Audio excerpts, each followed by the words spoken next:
Squad Committee has started to uncover a grand criminal enterprise, and it would seem that at the center of it is the former president.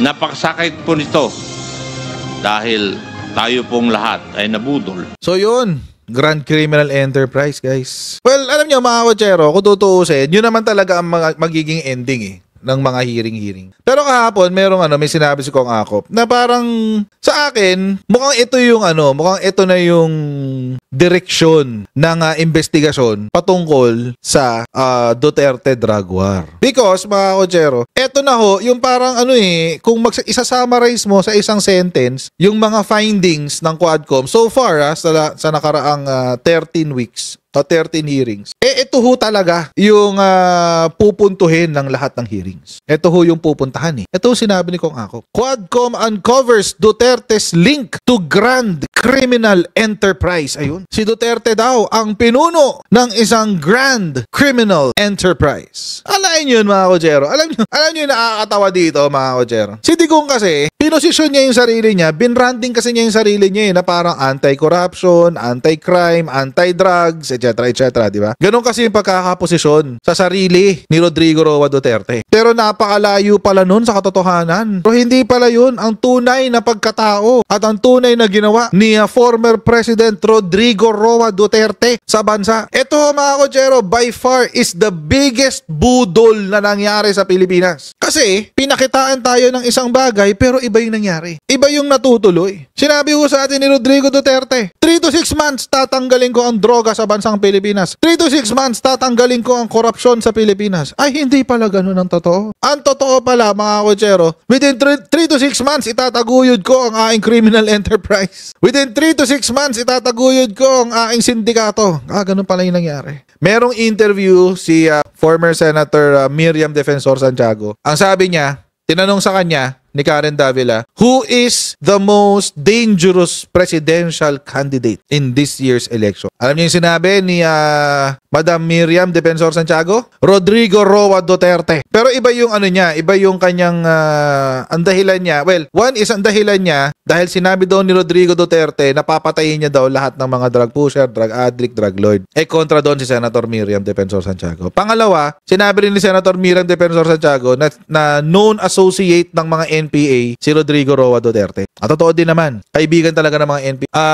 Nakakatawa tong mga DDFs na to. Kasi sinasabi nila, Duterte lang nagmamahal sa bansa. Duterte lang talaga ang nagmamahal sa Pilipinas. Duterte lang talaga yan. Hell no! Nag-comment kasi to si Bato de la Rosa, sabi si Kong Paduano daw ay dating parang sumisira ng bansa. Parang gano'n ang sinasabi niya. Kasi ang kumakalat ay dati raw kasing NPA si Paduano tsaka member siya ng ABB, Alex Moncayo Brigade. So, walang problema. O sige, kung totoo, di walang problema. Nakahalal na Hindi naman alam ng mga tao yan Pero ito lang kasi mga kotsero. Kung magpapakatotoo si Bato de la Rosa, hindi ba naging kaibigan ng NPA si Digong? In fact, mga kotsero, sa sobrang kaibigan niya sa CPP, NPA, NDF, ipinalibing niya yung isang pinuno, yung isang commander ng CPP, NPA, NDF ng Heroes Burial. Heroes Burial, mga kotsero. Heroes Burial. Yung isang commander ng CPP, NPA sa Davao. Legit yan. Pinost ko nga sa Facebook ko kanina Ano pa? Alam nyo ba mga kotsero, di ba galit na galit itong si Rodrigo Duterte kay Benito Chamson, etc.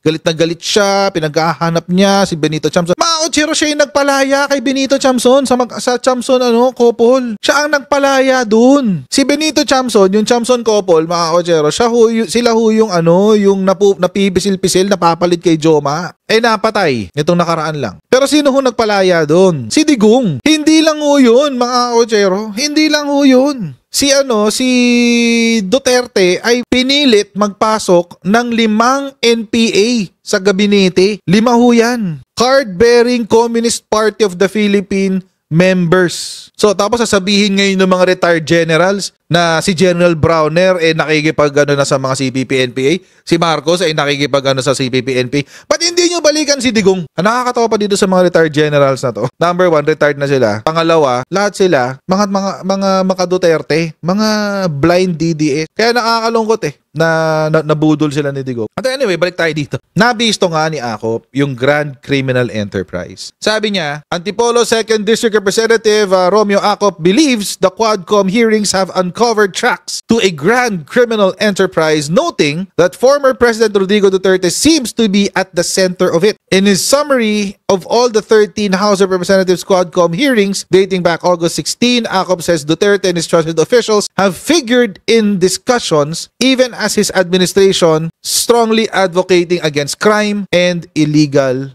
drugs. Yun daw yung finding. Panoorin natin yung sinabi ni Akop. The Quad Committee has started to uncover a grand criminal enterprise, and it would seem that at the center of it is the former president. Napakasakit po nito dahil tayo pong lahat ay nabudol. Bahagi umano ng isang malaking crime enterprise ang anti-drug war ng Duterte administration. Parte yan ng summary ng House Quadruple Committee o Quadcom sa 13 pagdinig na isinagawa nito mula noong Setyembre. Ang 4 House panels ang nag-iimbestiga sa umano'y extrajudicial killings o EJK sa anti-drug war ng nakalipas na administrasyon, illegal drug trade at illegal Philippine offshore gaming operations o POGOs. Ayon kay Congressman Romeo Akop, Vice Chairperson ng House Committees on Dangerous Drugs at Public Order and Safety, ginamit umano ang gyera kontra iligal na droga upang protektahan ang mga personalidad na sangkot sa narcotics trade habang ini-eliminate ang kanilang mga kakumpetensya. Kabilang umano rito ang mga itinuturi na nasa inner circle ng binabanggit itong Davao Mafia. Ang mga nasa posisyon noong 2016 hanggang 2022 ay sila mismo na nagdala at nagpalaganap ng problema ng droga sa Pilipinas. Dami, no? Ang bahagi ng progress report na ito ng Quadcom nakatakdang ipresenta sa plenaryo ng Kamara sa susunod na linggo kasama ang mga isusulong na panukalang batas upang tugunan ang mga suliraning ito. Asahan din ang rekomendasyon ng Quadcom para sa pagsasampa ng kasong kriminal at administratibo. Ngunit ang tanong, kasama na ba rito si dating Pangulong Duterte? Pinag-aaralan pa namin yun kasi following yung mga admissions ng ating dating Pangulo sa committee hearing, ang aming rekomendasyon ay base dun sa ating nakita, nadinig at natanggap na mga ebidensya, testimonial at documentary evidence nung ginawa namin yung mga pagdinig.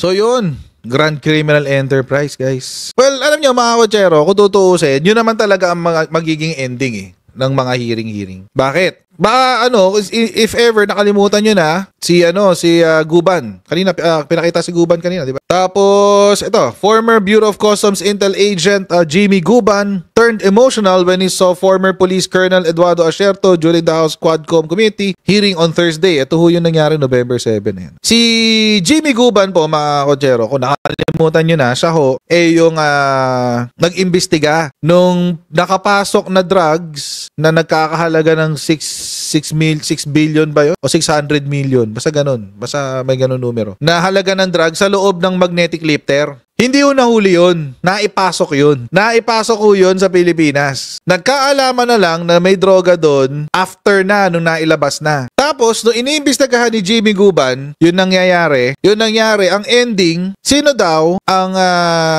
nag-facilitate nitong pagpasok ng droga sa Pilipinas? Si Pulong at saka si Mans. Sino si Pulong? Si Paulo Duterte. Congressman Paulo Duterte. Sino si Mans? Mans Carpio. Attorney Mans Carpio. Si Attorney Mans Carpio yung asawa ni Sara Duterte na pamangkin ni Conchita Carpio Morales. Ngayon, etong si Jimmy Guban, ano nangyari sa kanya? Siya yung sinunog. Siya yung nag-imbestiga. Siya rin yung sinunog ng Duterte administration. O yan. Hindi pa ho dyan natatapos. Ano pa ho nangyari? Si Jimmy, dahil pamangkin si Mans Carpio ni Conchita Carpio Morales, then is ombudsman, okay, nasa Office of the Ombudsman, hindi siya pwedeng mag-imbestiga sa kanyang pamangkin na si Attorney Mans Carpio. Ito yung nangyari sa kwento. Ano yung nangyari? Ang nag-imbestiga yung deputy ni Conchita Carpio Morales. Ano yung nangyari doon? Sinet up. Sinunog din siya ng Malacanang. Pinatanggal ng Malacanang. Nag-violate daw ng Civil Service Code yung deputy ombudsman. Kaya tanggal. So, lahat yung nag-iimbestiga sa drug war ay nawawala ng trabaho or nakukulong. Ngayon, ito may pangatlo pa. Si Mark Taguba. Ito, convicted to recently doon sa drugs. Doon sa yung sa customs na yan, yung sa 6.3 billion na nakapasok na drugs. Si Taguba, siya yung nag-facilitate. Siya yung inutusan para mag-facilitate ni Man Scarpio at saka ni Pulong. Ano nangyari? Siya yung nilaglag. So siya yung kinasuhan, siya yung na-convict. Convicted siya ngayon. Hindi pa siya nagsuserve ng time sa prison kasi naka-detain pa siya sa House of Representatives. Pero siya na yung convicted. Kaya nga ang sabi ni Taguba, bakit ako lang yung nakakulong? Kasi siya yung fixer eh. Kulong talaga siya kasi siya yung fixer. Pero ang sinasabi niya, bakit ako lang? Bakit hindi damay yung mga nagbayad sa akin?